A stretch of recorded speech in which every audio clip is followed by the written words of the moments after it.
সার্বিক পরিস্থিতি নিয়ন্ত্রণের জন্যই আমাদের সবাইকে শান্ত থাকতে হবে, ঠিক কিনা?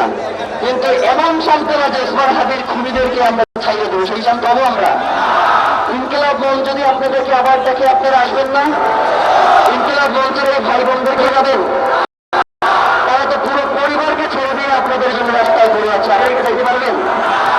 যদি ছাড়িয়ে রাখতে যাই পারেন, এই দুইটা ঘোষণা আমরা দিতে হচ্ছে। প্রথমটা আগামী 24 ঘন্টার মধ্যে স্বরাষ্ট্র উপদেষ্টা এবং সহকারী উপদেষ্টা খোদাবক্স তাকে জনতার সামনে আইসা বলতে হবে যে এই এক সপ্তাহে সে কি কি অগ্রগতিতে আগাইছে। যদি সে এর জবাব দিতে না পারে তাহলে তাকে অবশ্যই পদত্যাগ করতে হবে। আমাদের অবশ্যই দায়িত্ব রয়েছে সরকারকে রক্ষা করা, ঠিক কিনা? কিন্তু আমাদের এমন দায়িত্ব নাই যে আমার ভাই চলে যাবে এরপরেও আমি সরকারকে দৌড়া বলবো তুলুগুলো করবো, এই দায়িত্ব আমরা নেই। নাই, আপনারা অতি দ্রুত খুনিকে গ্রেফতার করুন এবং তাকে বিচারের মুখোমুখি করুন। মিলিটারি সিভিল মিলিটারি ইন্টেলিজেন্সের মধ্যে ঘাপটি মেরে বসে থাকা আওয়ামী সন্ত্রাসীদেরকে চিহ্নিত করে গ্রেফতার করুন। এরা যদি বেঁচে থাকে বাংলাদেশের স্বাধীনতা সার্বভৌমত্ব থাকবে না। এরা যদি বেঁচে থাকে বাংলাদেশে কোনদিন ইনসাফ আসবে না।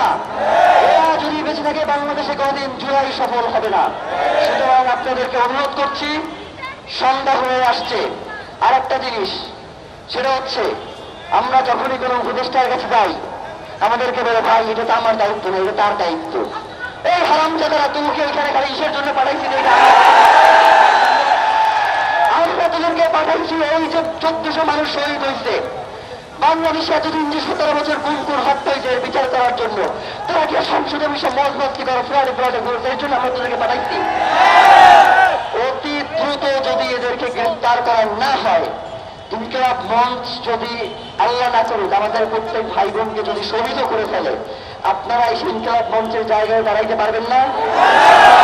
আজ থেকে ইনকিলাব মঞ্চ এর দায়িত্ব আপনাদের বাংলাদেশের সকল জনগণের। ইনকিলাব মঞ্চ বাংলাদেশের স্বাধীনতা সার্বভৌমত্ব রক্ষার জন্য দীর্ঘ 1.5 বছর ধরে আপনাদের পাশে ছিল এবং বাংলাদেশ স্বাধীনতা সার্বভৌমত্ব টিকিয়ে রাখতে মৃত্যু পর্যন্ত আপনাদের পাশে থাকার আমরা অঙ্গীকার করছি।